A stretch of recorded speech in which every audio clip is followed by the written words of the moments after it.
Well, ladies, gentlemen, and everyone in between, the time has come once again for yet another series of Inside Number 9. This time for Series A, we have 5 unique episodes fresh out of the oven, and 5 tales for Steve Pemberton and Reece Shearsmith have weaved in their uniquely comedic and dark way.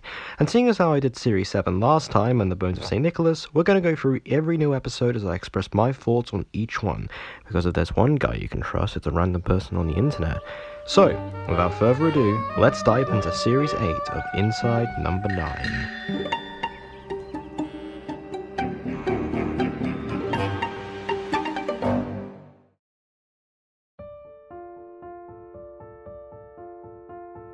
With near 50 episodes under its belt and nearly a decade of airing, Inside Number 9 will certainly have different episodes which will cater to a select few, which ties into the beauty of it being an anthology. Aside from the fact that Steve and Reece write every episode as well as act in it, alongside a few other long-running members of the crew, you always get a new experience when watching one particular episode, and none of them feel formulaic or alike to one another. You want a comedic half-hour caper in a hotel corridor told through iambic pentameter? You've got it. You want a grim and deeply tragic while beautiful piece with 70s PIFs in the background? It's right there. An episode where a blind man obsesses over plush toys while dealing with his past where he was stuck in a mental ward? Okay, they haven't got it in this show, but they do in Psychoville.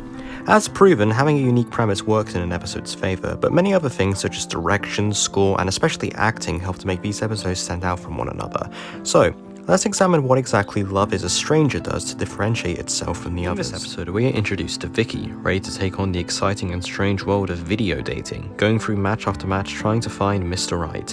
Each person she meets, however, seems to have something off about them, but Vicky still tries her best to make a good first impression from her screen to theirs. She tries her luck for several nights, but on these dates she must be careful, as the Lonely Hearts Killer is out and about, seemingly attacking those who frequent e-dating sites, but surely they wouldn't get in the way of true love, right? I think a good place to start in regards to the episode would be its format, as the episode begins and ends with a date between Vicky and the potential Mr. Right, leaving the audience to guess who exactly it may be. As the episode carries on, it introduces the other characters through their screens, 5 unique partners for what are essentially 5 acts in the episode. Each specific character has their own unique quirks and personalities as Vicky talks to them, either having some ulterior motive or searching for love is up for debate until the end of their session. This constant switching from the computer screen and back to Vicky really pulls in the viewer and establishes a sort of connection between her and whoever's on the other side. Some characters are more friendly to Vicky than the others, but they all try to at least talk to her and don't outright reject her. On that note, let's talk some more about Vicky herself, played brilliantly by Claire Rushbrook. The viewers certainly do feel some layer of pathos for her, finally ready to try dating again while navigating through this strange and unpredictable world. There are definitely distinct layers to her character as she strives for a personal human connection with the other people she meets, just wanting to talk and get to know them better until something goes awry on their end or the timer simply runs out. Vicky anchors the entire episode to make sure things don't go off the rails with the people she meets while still acting a bit footloose and fancy-free when needed. It brings this more realistic and personal layer to the episode, even as she may meet some outright caricatures in the night she goes online. Speaking of which, can I just say that pretty much every single actor did an outstanding job in the episode? I've already mentioned Claire Rushbrook and Stephen Reece do a fantastic job, but the guest stars also shine as well. Matthew Horn, Francis Barber, and especially Asim Chaudhry, who all bring in their different nuances to the characters they play, whether they be charismatic and creepy, overly cheerful yet frake, or reserved and secretive.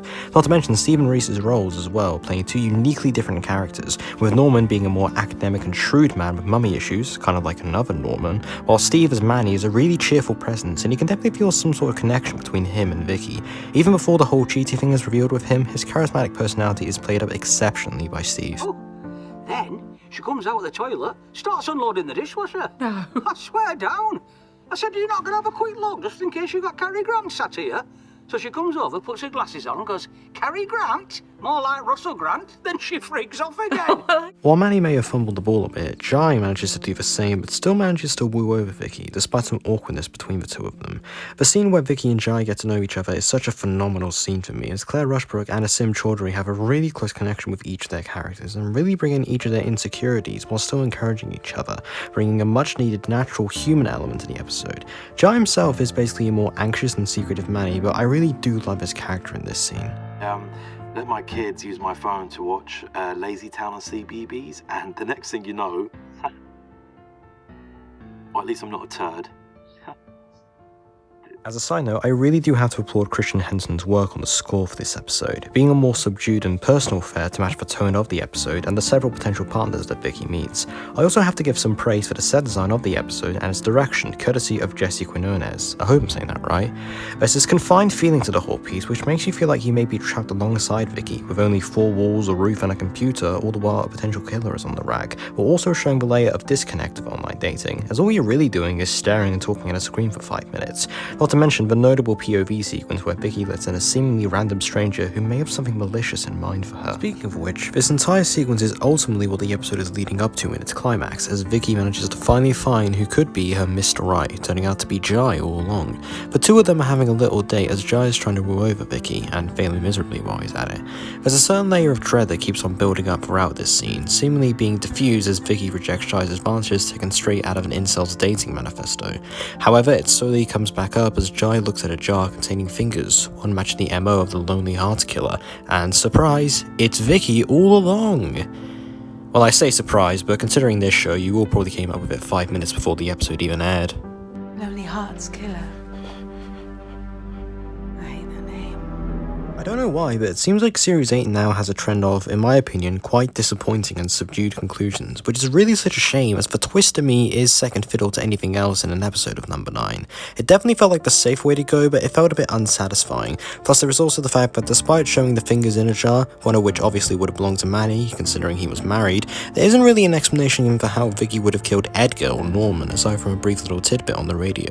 It is kind of disappointing, but it doesn't really take away from my enjoyment of the episode as a whole, and I wonder whether having no twist at all would have actually helped it, and it was all just red herrings meant to throw us off while the audience is meant to bask in the failed date between Vicky and Jai. I know it is kind of hyperbole to say this, but I think each episode of Series 8 that I reviewed, at least recently, has been better than the last, and this one is no exception.